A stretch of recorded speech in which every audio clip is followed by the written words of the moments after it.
बिस्मिल्लाहिर्रहमानिर्रहीम। अल्लाहुम्मा सल्लि अला सय्यिदिना व मौलाना मुहम्मदिन व बारिक वसल्लिम। सलातन व सलामन अलैका या रसूलल्लाह, सलातन व सलामन अलैका या हबीबल्लाह। ख़वातीन व हज़रात, अस्सलामु अलैकुम व रहमतुल्लाहि व बरकातुहू। आज मेरा उन्वान है हिलाल रमज़ान व ईद। इस हवाले से मैं कुरान व सुन्नत की रोशनी में चंद इंतहाई अहम निकात की जानिब आप तमाम हज़रात की तवज्जो मबज़ूल करना चाहता हूँ। उम्मीद कि आप मेरी बातें तवज्जो के साथ सुनेंगे और इस अहम हसास मसले पर गौर व फ़िक्र करेंगे। बिल्कुल, हिलाल रमज़ान हो कि हिलाल ईद सरासर रहमत व बरकत का बाइस और हमारे लिए सरापा रूहानी इंबसात व मसरत का सबब है। हिलाल या चाँद का तस्वुर आते ही हमारे क़ल्ब व दिमाग में फ़ौरन हुस्न व जमाल और लताफ़त व बुरूदत और नूर व रहमत का उजाला फैल जाता है। क्यों ना हो, ये चाँद तो हमारा माशूक़ है। हम सब उसकी हिलाली जुल्फ़ के आशिक़ व असीर हैं। हम हुए तुम हुए कि मीर हुए, हम हुए तुम हुए कि मीर हुए, उसकी जुल्फ़ों के सब असीर हुए।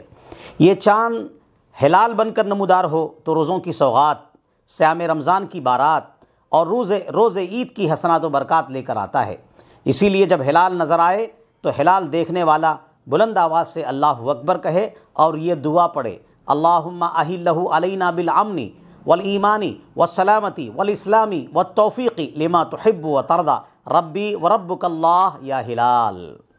जब ये बदर कामिल हो जाता है, यानी 14वीं का चाँद हो जाता है, यानी इसका नूर कामिल हो जाता है, तो अय्याम 20 बनकर हमारे लिए मज़ीद मुजिब इबादात बन जाता है। आशिकीन के लिए तो 14वीं का चाँद रुख़ो रुख़सार महबूब की शाहकार मिसाल है।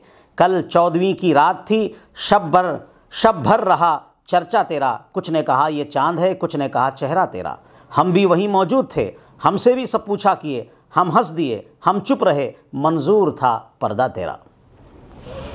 और जब ये अपनी जुमला मंजिलें तय करके हमसे एक शब या 2 शब के लिए रूपोश हो जाता है, तो फिर वो माह नौ का पयाम अमन व सलाम लेकर उफ़्क़ आसमान पर सारे आलम को दावत नज़ारा देता रहता है। मुझे मिल गया बहाना तेरी दीद का, मुझे मिल गया बहाना तेरी दीद का, कैसी खुशी लेके आया चाँद ईद का। ये चाँद हमारा ममदूह तो बड़ी इज़्ज़त और रफ़त का मालिक है। क्यों ना हो, अल्लाह ने जो इसे आसमान की बुलंदियों पर बिठा दिया है और फिर जो बड़ी शान से अपनी किताब ज़ीशान में एक सूरतुल क़मर ही इसके नाम से मंसूब फरमा दिया है। ज़ाहिर है कि फिर तो इसकी पहुँच और इसके रुतबे को कौन पा सकता है। ये रुतबे बुलंद मिला जिसको मिल गया, हर मुद्दई के वास्ते दारो रसन कहाँ। सद हज़ारा ईद क़ुरबानत कुनम, सद हज़ारा ईद क़ुरबानत कुनम, ए हिलाल माँ हमें अबरू ए तो। उलमा व फ़ुक़हा शरीयत फरमाते हैं कि हर माह की 29 तारीख़ को हिलाल तलाश करना चाहिए। खुसूसन माह रजब, शाबान, रमज़ान, शव्वाल और ज़िलहज्जा का हिलाल तलाश करना हर मुसलमान मर्द व औरत पर ज़रूरी है। मगर अफसोस के चंद आक़िलों और होशियारों ने बशमूल सऊदी अरबिया के जहाँ कभी तैबा का माह तमाम तुलू हुआ था, यानी हमारे हुजूर पैदा हुए थे, अब उसी अर्द मुक़द्दस पर इस आसमानी हिलाल का कलादा अपनी गर्दनों से निकाल फेंक कर साइंसी व अक़ली कैलेंडर को फॉलो करने का सरकारी तौर पर अज़्म कर लिया है। गोया वो ख़ुद अपनी ही सरज़मीन पर मबूस होने वाले खुदा के नाइब मुतलक़ सल्लल्लाहु तआला अलैहि वसल्लम की बात सूमू लिरुयतिही वफ़्तिरू लिरुयतिही, यानी चाँद देखकर रोज़ा रखो और उसे देखकर इफ्तार करो को भूल गए और अपनी रोशन तारीख़ और रिवायत को भी भूल गए कि वो कभी अहद रिसालत में जबल अबू क़ुबैस पर चढ़कर नए महीने का चाँद देखा करते थे। शायद इसी मुनासिबत से उन्होंने यहाँ एक मस्जिद बनाई थी जिसका नाम मस्जिद हिलाल रखा था, जिसको लोग आज मस्जिद बिलाल भी कहते हैं। खैर, जब ये हिलाल दिखता है तो लोग उसे देखकर दुआ मांगते हैं और जब ये नहीं दिखता है तो इसके न दिखने का चर्चा करते हैं। ज़रा याद कीजिए, कभी ये चाँद महबूब खुदा सल्लल्लाहु अलैहि वसल्लम के हुक्म से 2 टुकड़े हुआ था तो कुछ को दिखाई दिया था मगर कुछ और को दिखाई नहीं दिया, या उन्होंने देखा भी था तो कहा कि यह नज़रबंदी है और यह जादू है। अबू जहल ने कहा था कि हम इसकी मज़ीद तहक़ीक़ करेंगे, अगर ये जादू होगा तो फ़कत हम लोगों ही पर हो सकता है। जो लोग यहाँ मौजूद नहीं हैं, दूसरे शहरों और मुल्कों में हैं, इन पर तो जादू नहीं हो सकता, इसलिए बाहर वालों से इसकी तहक़ीक़ करना चाहिए। फिर तरह तरह से बार बार इसकी तहक़ीक़ होती रही, लेकिन हिदायत उसको मिलती है जिसे अल्लाह हिदायत देता है। इसी तरह से चंद सहाबा इकराम ने हिलाल आसमानी के इब्तदा में बारीक, फिर रफ्ता रफ्ता उसके बढ़ने और फिर पलट कर उसके पहले की तरह बारीक हो जाने के मुतालिक हुजूर सल्लल्लाहु अलैहि वसल्लम से सवाल किया था। और बास का ख्याल है कि उन्होंने चाँद के इख्तलाफात का सबब दरियाफ़्त किया था। तो उस मौके पर उन्हें बताया गया था कि आप इसकी फ़िक्र न करें कि वो क्यों, कब और किस लिए घटता बढ़ता है। वो दरअसल लोगों के लिए एक खुला आसमानी टाइम टेबल है और इसमें हर ख़ानदा व नाख़ानदा, हर उम्मी व आमी और हर मुल्क व ज़बान वाले के लिए उसकी दीनी व दुनियावी ज़रूरत की खातिर दिनों, महीनों और सालों का हिसाब मालूम करने की खुदाई जंतरी है। चुनांचे इसका ज़िक्र भी कुरान पाक में है, यसअलूनका अनिल अहिल्लति कुल हिय मवाक़ीतु लिन्नासि वल हज। आप सल्लल्लाहु अलैहि वसल्लम से नए चाँद के बारे में पूछते हैं, आप फरमा दीजिए कि वो वक्त की अलामतें हैं लोगों और हज के वास्ते। एक दफ़ा चाँद की पहली तारीख़ थी। नबी करीम सल्लल्लाहु अलैहि वसल्लम के यहाँ आपकी बेटी सैयदा फ़ातिमा रज़ी अल्लाह तआला अन्हा तशरीफ़ लाई थी। पूछा, फ़ातिमा क्या तुमने चाँद देखा है? अर्ज़ किया, या अल्लाह के नबी सल्लल्लाहु तआला अलैहि वसल्लम, मैंने चाँद नहीं देखा। नबी करीम सल्लल्लाहु तआला अलैहि वसल्लम ने दोबारा पूछा, इसकी क्या वजह थी? सैयदा ने जवाब दिया, ए अब्बा जान, मेरे दिल में ख़याल आया कि आज पहली का चाँद है, सब लोग चाँद की तरफ देख रहे होंगे। अगर मैं भी देखूँगी तो मेरी निगाहें और गैर मोहरम मर्दों की निगाहें चाँद के ऊपर इकट्ठी होंगी। मैंने इस बात को शर्म व हया के ख़िलाफ़ पाया, इसलिए मैंने चाँद नहीं देखा। अल्लाहु अकबर। एक मरतबा रमज़ानुल शरीफ के चाँद के बारे में इख्तलाफ पैदा हो गया। बास कहते थे कि रात को चाँद हो गया और बास कहते थे कि चाँद नहीं हुआ। हुज़ूर गौसे आज़म रहमतुल्लाह तआला अलैह की वालिदा ने इरशाद फरमाया कि मेरा ये बच्चा जब से पैदा हुआ है रमज़ान के दिनों में सारा दिन दूध नहीं पीता, और आज भी चूँकि अब्दुल कादिर ने दूध नहीं पिया है इसलिए रात को वाकई चाँद हो गया है।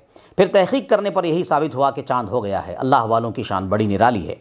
अलगरज़ कल भी ये चाँद मौज़ूए सुखन बना था और आज फिर ये हमारे लिए मौज़ूए बहस है। तो अखबारों की सुर्खियों का सबब अवाम के लिए इसकी रुयत बाइस इख्तलाफ है, तो उलमा व अरबाब इल्म दानिश के लिए दावत फ़िक्र।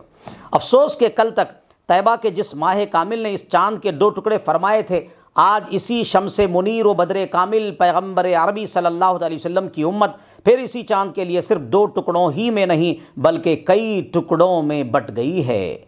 एक ही मुल्क के, एक ही सूबे के, बल्कि एक ही ज़िले और शहर के रहने वाले मुसलमानों में कुछ ने रोज़ा रखा और कुछ ने रुयत न होने और शहादत न मिलने की बात कही।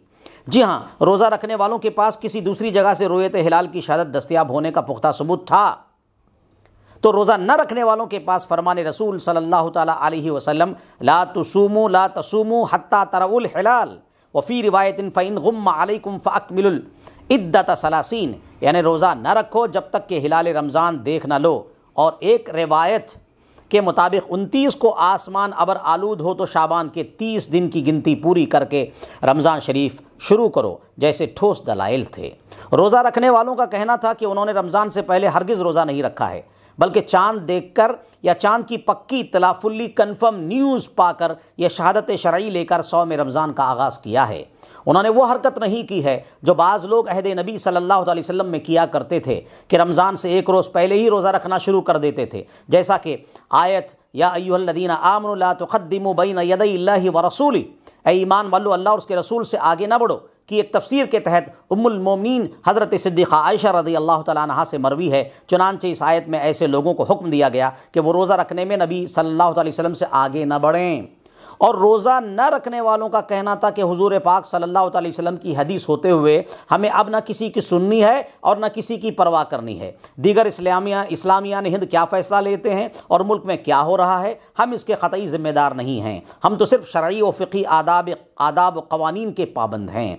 अब ज़ाहिर है कि दोनों तरफ सबूतों और दलीलों की आहनी दीवारें खड़ी हैं और इस तरह दोनों ही मौक़िफ़ अपनी अपनी जगह दुरुस्त हैं, मगर उम्मत के शुकूक व शुबहात और उनके मसाइल का हल कौन बताएगा? और इस तरह के हंगामी हालात में बिरादरान वतन अग़यार प्रेस व मीडिया के एतराज़ात व सवालात के सही व तसल्ली बख्श जवाबात देने की ज़िम्मेदारी कौन कबूल करेगा? क्योंकि हमें यह नहीं भूलना चाहिए कि हम एक सेकुलर आईन के पाबंद और एक सेकुलर मुल्क में बसने वाले मुस्लिम बाशिंदे हैं। लिहाजा हमारे सामने एक तरफ शरीयत के तकाज़े हैं कि जिन्हें हर हाल में हमें पूरा करना है, तो दूसरी तरफ मुल्क व आईन मुल्क के मुतालबात भी हैं कि जिनको हरगिज़ नज़रअंदाज नहीं किया जा सकता। नीज़ अहद हाजिर में वजूद और रुयत हिलाल के हवाले से हक़ाइक़ व इजादात साइंस से सरफ़ नज़र करना भी इंतहाई मज़ाक़ाख़ेज़ी की बात होगी। इस लिहाज से ये लम्हे फ़िक्रिया है मुल्क के नामवर व लायक फ़ायक़ उलमा व फ़ुक़हा, माहिरीन व दानिशवरान और मुस्लिम क़ाइदीन व साइंसदान के लिए कि फ़ौरन इसका कौमी व मिली सतह पर कोई शरई व इल्मी और माक़ूल व मोतदिल हल निकालें, वरना दिन ब दिन मिल्लत बैज़ा का शीराज़ा बिखरता जाएगा और मुल्क की मजहबी व इस्लामी फ़िज़ा मसमूम व मुक़द्दर होती चली जाएगी। ज़रा सोचिए, क्या ये हमारे लिए मकाम हैरत व अफसोस नहीं है कि उम्मत दावत यानी गैर मुस्लिमीन तो कब की चाँद की सैर करके आ चुकी, मगर यानी उम्मत दावत कब की चाँद की सैर करके आ चुकी। उम्मत इजाबत यानी अहले इस्लाम उम्मत इजाबत है कि बावजूद कुरान व हदीस, उसूल कुरान व हदीस व तालीमात कुरान व हदीस और उसूल फ़िक़ा व क़वानीन फ़िक़ा के अभी तक इस चाँद की रुयत व शहादत और आगाज़ रमज़ान व यौम ईद की तायीन के हवाले से मुल्क को मिल्लत में एक मुत्तहदा आवाज़ बुलंद करने में सख्त अनारकी और इंतशार की शिकार नज़र आती है। और इस तरह मीडिया, बिरादरान वतन और आलमी बिरादरी में इसकी जग हसाई हो रही है। शायद ऐसे ही मसाइल व मौक़े के पेश नज़र नात पाक के अशार अरबी शायर की ज़बान पर आए होंगे। क्यों चाँद में खोए हो, उलझे हो सितारों में, आका को मेरे ढूंढो कुरान के पारों में, इनके ही पसीने की खुशबू है बहारों में, इन्हीं की तजल्ली है इन चाँद सितारों में। जी हाँ, कुछ लोग ये भी कहते हैं कि हम तो चाँद देखना चाहते हैं मगर ये चाँद है कि दिखाई नहीं देता।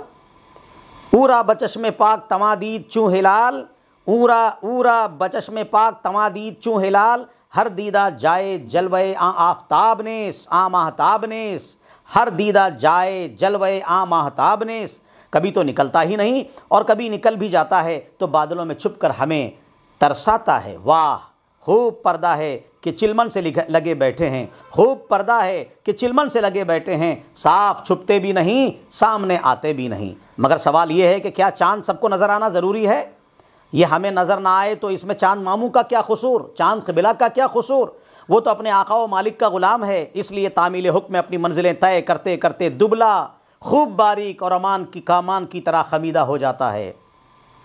जिस तरह सफ़र हयात की लंबी मसाफत तय करने के बाद एक बूढ़े इंसान की कमर झुक जाती है, अगर इस चाँद की हयात माह 29 दिन पर ख़त्म होने वाली हो तो एक शब के लिए, और 30 दिन पर तमाम होने वाली हो तो वो 2 शब के लिए पर्दा खिफा व हिजाब अदम में मुँह छुपा लेता है। ज़रा देखिए चाँद का सफ़र, इसकी मंजिल और उसकी मंजिल की इख्ताम की पूरी दास्तान यूँ कुरान करीम में बयान की गई है। वल क़मर क़द्दरनाहु मनाज़िल हत्ता आद कल उर्जूनिल क़दीम, यानी चाँद के लिए हमने मंजिलें मुक़र्रर की हैं यहाँ तक कि फिर हो गया जैसे खजूर की पुरानी डाली। अब ये चाँद हमें नज़र आए तो हमें खुश होना चाहिए, और अगर हमें नज़र ना आए तो भी हमें खुश होना चाहिए क्योंकि ये निकलता है तो इसकी कहीं ना कहीं रोयत हो ही जाती है और इसको कोई ना कोई आँख देख ही लेती है। अब जिसने देख लिया उसकी तो रोयत तो ज़ियारत हुई, और जिसने उसे नहीं देखा वो दूसरों की रोयत से शहादत ले और इस पर यकीन करके आगे बढ़े। यही तरीक़ा अहसन व महमूद और यही रास्ता मोतदिल व महफूज है। लगता है कि हमारे नबी मुअल्लिम अखलाक़ सल्लल्लाहु अलैहि वसल्लम को पहले ही से मालूम था कि लोग इस चाँद को खैर व शर और इत्तेहाद व इख्तिलाफ़ का बाइस बनाएंगे।